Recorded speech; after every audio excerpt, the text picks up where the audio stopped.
শুধু বিয়েতে কবুল আমাদের ইসলাম সম্মত, বাকি বউ যে কাপড় পরে, জামাই যে কাপড় পরে, যেখানে বসে বিয়ে হয়, যে বিয়ে পড়া, যে উকিল হয়, যে সাক্ষী হয়, সব কিছুতে ইসলাম কোথায়? মুসলমানের বিয়েতে ইসলাম কোথায়? মুসলমানের বিয়েতে ইসলাম কোথায়? আমরা যদি ইসলাম জানি তাহলে বিয়েতে ইসলাম কোথায়? বলতে পারেন কোনটা কোনটা ইসলামিক, কোনটা কোনটা বিয়েতে ইসলামিক আমাদের?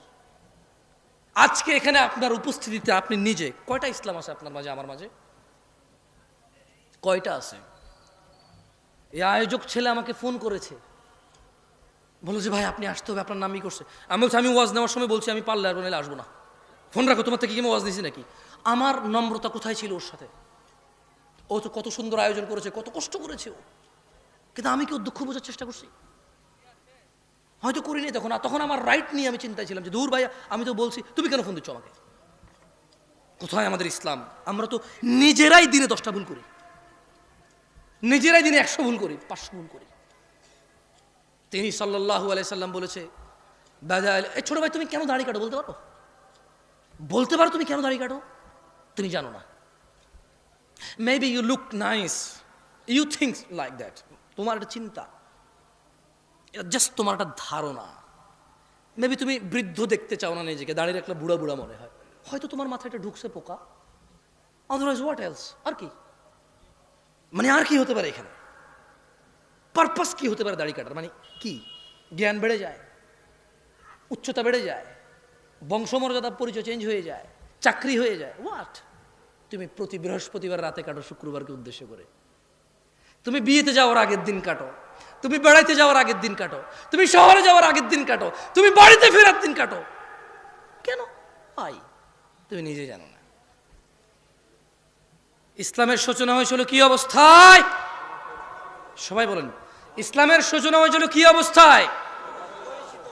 অপরিচিত অবস্থায়।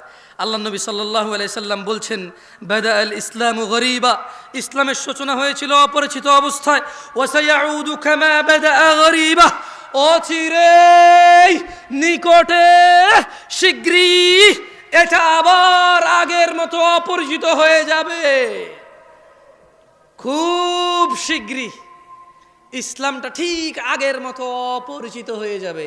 আজকে মুসলমানের বিয়েতে ইসলামই খুঁজে পাওয়া যায় না, আজকে মুসলমানের পড়ালেখার বিদ্যালয়ে ইসলাম খুঁজে পাওয়া যায় না, আজকে মুসলমানের ঘরে বাবা মা আর ছেলে মেয়ের ভিতরে ইসলাম খুঁজে পাওয়া যায় না, আজকে হুজুরদের ভিতরে ইসলাম খুঁজে পাওয়া যায় না। ইউটিউবার বক্তাদের বক্তব্য জনসম্মুখে প্রচার করে মানুষকে দিন শিখানোর এক নৈতিক ও এক কঠোর এবং বিশাল লাভজনক দায়িত্বে যারা নিয়োজিত, যারা নিজেরাই এই দায়িত্ব নিয়েছে, কেউ ওদের বলেনি তুমি ভিডিও করে ছাড়ো আমার ভিডিও ইউটিউবে।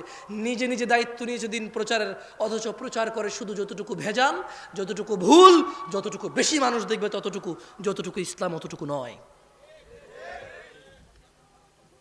বক্তা এমন বক্তব্য দেয় যে বক্তব্যের শ্রোতা ঠিক বলবে, ও জিজ্ঞেস করবে ঠিক কিনা, ব্যাস। বক্তা যখন তার দান লাগবে একরকম বক্তব্য দেয়, যখন লোকজনকে কান্না করাবে তখন একরকম বক্তব্য দেয়। এগুলো তার মুখস্থ, তার মনের ভিতরের অনুভূতি কিচ্ছু নাই।